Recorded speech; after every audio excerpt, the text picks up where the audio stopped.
சின்னஞ்சிறு வயதில் என்னை குறித்து விட்டார், தூரம் போயினும் கண்டு கொண்டார். தமது ஜீவனை எனக்கும் அளித்து ஜீவன் பெற்றுக்கொள் என்றுரைத்தார். ஆனந்தமே பரமானந்தமே, இது மாபெரும் பாக்கியமே. இந்த பார்தலத்தின் சொந்தக்காரரவர் எந்த உள்ளத்தில் சொந்தமானார். இந்த பார்தலத்தின் சொந்தக்காரரவர் எந்த உள்ளத்தில் சொந்தமானார். டியர் ஃப்ரெண்ட்ஸ், அன்பின் வாழ்த்துக்கள். ஆண்டவரும் இரட்சகருமாகிய இயேசு கிறிஸ்துவின் இனிய நாமத்திலே உங்களை வாழ்த்துகிறேன். நம்முடைய வாழ்க்கையிலே மிகப்பெரிய ஆசீர்வாதம் சொல்லி ஒன்று சொல்லணும்னா, இந்த உலகத்தை படைத்த ஆண்டவர் எனக்கு சொந்தமானவர் என்பது சொல்லிக்கொள்வதுதான் மிகப்பெரிய மகிழ்ச்சி. ஆனால் உலகத்தில் உள்ள மனிதர்கள் மிகுந்த உயர் பதவியில் உள்ளவர்கள், மதிப்பு மிக்கவர்கள், உலகம் மதிக்கப்படுகிறவர்கள் எங்களுடைய சொந்தக்காரன் சொல்வதில் நம்ம பெருமை கொள்கிறோம். நல்லதுதான். ஆனால் இந்த உலகத்தை படைத்தவர் எனக்கு சொந்தக்காரங்கிறது எல்லாவற்றை காட்டிலும் ஆசீர்வாதமான ஒன்று, மகிழ்ச்சியான ஒன்று என்பதைத்தான் இந்த பாடல் சொல்லுகிறது. இந்த ஆண்டவர் என்னை தேடி வந்து சிறுவயது முதலே என்னை தெரிந்து கொண்டிருக்கிறார் என்றால் எத்தனை ஒரு சந்தோஷமான செய்தி. லூக்கா 18ஆம் அதிகாரத்தில் முதல் பகுதியில் வாசிக்கும் பொழுது பரிசேயரும் ஆயக்காரனை குறித்து ஆண்டவர் சொல்லுகிறார். இந்த பரிசேயர்களுக்கு பார்த்திங்கன்னா, அவர் வந்து பொது வாழ்வில் ஈடுபட்ட அந்த 3 வருடங்களில் அநேக இடங்களில் இந்த பரிசேயர்களுக்கு அவர் போதித்திருக்கிறார். பரிசேயர்களே, நீங்கள் உங்களுடைய விசுவாசத்தை என் மேலே வைங்க, என்னுடைய வார்த்தைக்கு கீழ்ப்படிங்கன்னு சொன்னார். ஒரு கடனாளி போல உங்களுடைய உடைமைகளே, உங்களுடைய எல்லாவற்றையும் எனக்கு அர்ப்பணியுங்கள், பெருமை கொள்ளாதீங்க, தாழ்ந்து போங்க, சுயநிதி பாடாதீங்க, ஆண்டவருடைய சமூகத்தில் வந்து சுயத்தை வெறுத்தவர்களாய் வாங்க, இப்படி பல்வேறு காரியங்களை சொன்னாலும் கடைசி வரையும் அந்த பரிசேயர்கள் கேட்கல. அப்போ ஆண்டவர் என்ன பண்ணுறாரு, அடுத்த ஒரு காரியத்தை சொல்கிறாரு.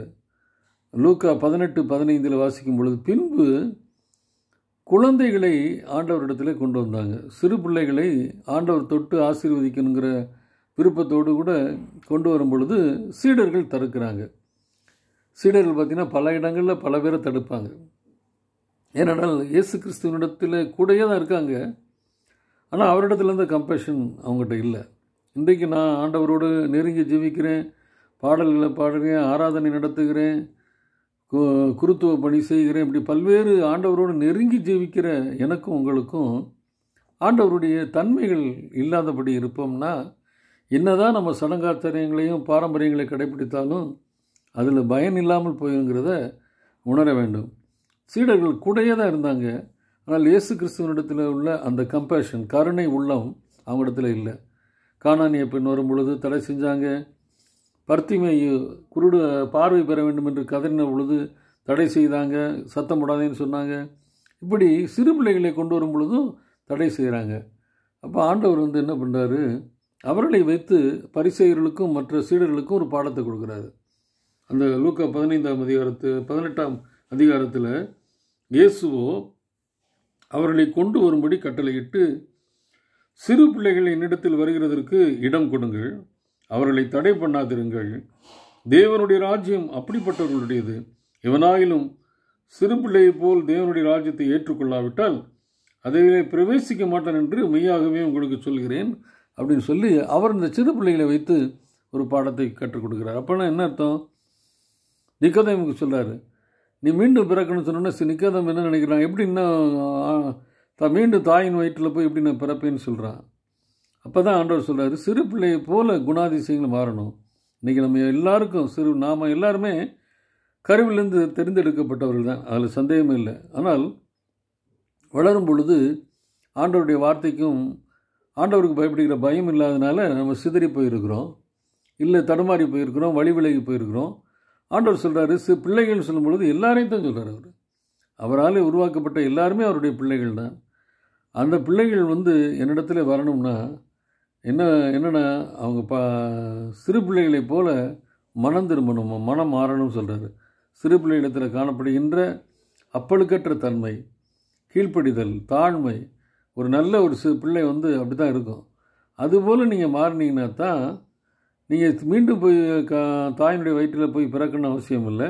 மனநிலைகளிலே சிறு பிள்ளைகளை போல மாறுங்க அப்படிங்கிற. சைல்டு லைக், நாட் சைல்டிஷ், அதை புரிஞ்சுக்கொள்ளணும். சிறு குழந்தையை போல மாறுங்க. குழந்தைத்தனம் பற்றி ஆண்டவர் சொல்லலை. குழந்தைத்தனம் சைல்டிஸ்டாக இருக்கான்னு சொல்கிறாங்களே, அதை சொல்லலை. சைல்டு லைக், அவங்க வந்து எதையுமே மனசுக்குள்ளே வைக்க மாட்டாங்க. சண்டை சின்ன சச்சரவு வந்தால் கூட மீண்டும் போய் சேர்ந்துக்கிறாங்க, அடுத்த நிமிஷம் போய் சேர்ந்துக்கிறாங்க. பகைமையை மனசில் வைக்க மாட்டாங்க. இப்படி பல்வேறு அருமையான குணங்கள் சிறு பிள்ளை இடத்துல நமக்கு தெரியும். நம்மளும் அந்த கடன் தான் வந்திருக்கிறோம். அந்த நிலையில் எப்படி இருந்தோம்னு நினச்சி பார்ப்போம். அதே போல் இன்றைக்கி நான் மனநிலையில் மாறும் பொழுது தேவனுடைய ராஜ்யத்துக்குள்ளே பிரவேசிப்பதற்கு அது ஏதுவாக இருக்கும். நல்ல ஒரு எக்ஸாம்பிளாக சொல்கிறார். இன்றைக்கும் கூட கொஞ்சம் வளர்ந்த உடனே நமக்குள்ளே போட்டி, பொறாமை, பெருமை, பகைமை எல்லா ஆமைகளும் வந்து குடிய வந்துடுது. இன்றைக்கி அந்த ஆமைகளெல்லாம் விரட்டிட்டு சிறு பிள்ளைகளை போல மனம் திரும்ப வேண்டும், மறுபடி பிறக்க வேண்டும். அப்படி மறுபடி பிறக்கும் பொழுது, ஆவிக்குள்ளே பிறக்கும் பொழுது தேவனுடைய ராஜ்யத்துக்குள்ளே நான் பிரவேசிக்க முடியும் என்பதை ஆண்டவர் கற்றுத்தருகிறார். அப்படிப்பட்ட சிந்தையோடு கூட நானும் நீங்களும் சிறு பிள்ளையாக இருக்கும்போது எப்படி இருந்தோம், அந்த நிலைக்கு இன்றைக்கி மீண்டும் வரணும். ஒருவருக்கொருவர் அன்பு செலுத்தி, ஒருவருக்கொருவர் விட்டு கொடுத்து வாழ்ந்து காட்டுவோம். நமக்கு கொடுக்கப்பட்ட பொறுப்புகளிலே அதே தன்மையோடு கூட பொறுப்புகளை நிறைவேற்றுவோம். நிச்சயமாக ஆண்டவருடைய ராஜ்யத்துக்குள்ளே பிரவேசிக்கும் ஸ்லாக்கியத்தை, அனுமதியையும் அங்கீகாரத்தையும் தகுதியையும் பெற்றுக்கொள்ள முடியும். அப்படிப்பட்ட கிருபையை ஆண்டவர் நமக்கு தருவாராக. ஆமேன்.